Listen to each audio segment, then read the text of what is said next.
overarching goal in this course is to determine if the Bible can be trusted. To this point, we have discerned that the Bible is trustworthy in history, and that the version we have today is accurate to the original. Now, it's time to take this conversation to the next level. Can the Bible be trusted as a moral guide? If we can indeed trust the Bible, then it should be a moral authority over our lives. Often we hear questions raised against the Bible, such as, why do we need the Bible to tell us what to do? Or, isn't the Bible full of war and genocide? Or a bigger question, is God even good? These questions expose the cognitive dissonance we have between trusting the Bible over trusting our own intuition. Let's dig in, Jake. Is the Bible moral? Well, that is a loaded question. And before we can get there, we need to address the philosophy of goodness. Before you click off the video, listen for a moment. Philosophy is Greek for love of wisdom. The Bible calls the fear of the Lord the beginning of wisdom. We are called to seek for wisdom more than for fine jewels and gold. We are supposed to desire wisdom above all other things. Jesus himself is the embodiment of God's great wisdom and love for humanity, and Jesus calls us to love God with all our mind. Therefore, this quest to better understand philosophy, the love of wisdom, is an act of worship and obedience. We should want to understand philosophy. Exactly.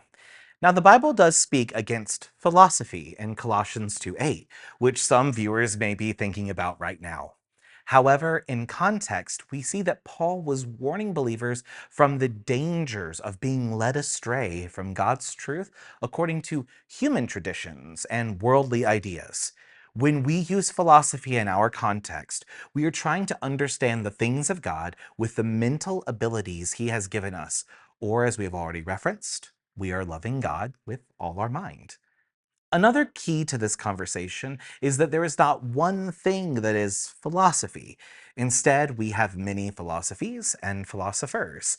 What unites them all is the desire to rationally understand the world.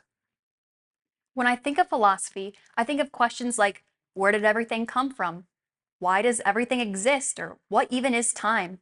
I hear the most educated people I know asking these questions, but I also hear my little nieces and nephews asking these same questions. How do I live a life worth living?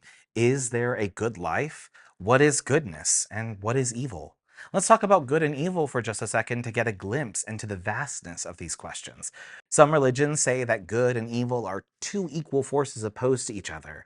Other religions say that there is one God of goodness and light at war with a God of evil and darkness. Greek philosophers claim that evil is just an ignorance and deprivation of the good. They thought that if humans were educated, there would be no evil. I think we're only scratching the surface when it comes to the question of good versus evil. I think of questions like, are humans born good or evil? Are humans only evil when they act in a way that hurts others? Or can we do evil when we don't intend to? What is the role of human leaders when evil is happening in their midst? Is it better to be kind or just? Should leaders strive to reform society's criminals, or should they ruthlessly eliminate evil? Or what makes an individual act, evil in nature or immoral in conduct? Its intent, its outcome, or some combination of the two? Is goodness determined by the community of humans who make the laws? Can laws ever be immoral? Can a majority of humans ever make evil choices as a community, as a people, as a nation? This list of questions seems insurmountable. It can be overwhelming. But philosophy in general is a helpful tool because it provides questions and helps us think about them. We can think about whether good and evil exist.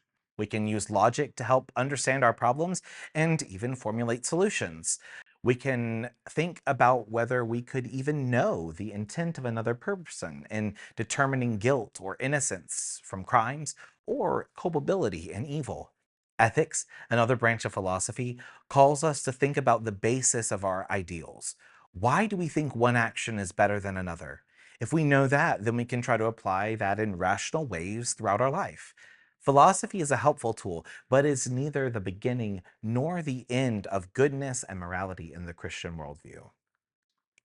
That's where it becomes really important to recognize as believers that God is the ultimate source and standard of goodness. And as the source of goodness, God gives us a morality that is biblical and theocentric, meaning God is the center. Yes, theocentric biblical morality means that we determine what is good by looking at God in Scripture and by understanding God through his revelation, Jesus. As the standard of goodness, God gives us Christocentric biblical ethics, which means that how we behave and what we do are centered around how Christ behaves and what he does in Scripture. Sounds like we have some work to do. Thanks for the introduction.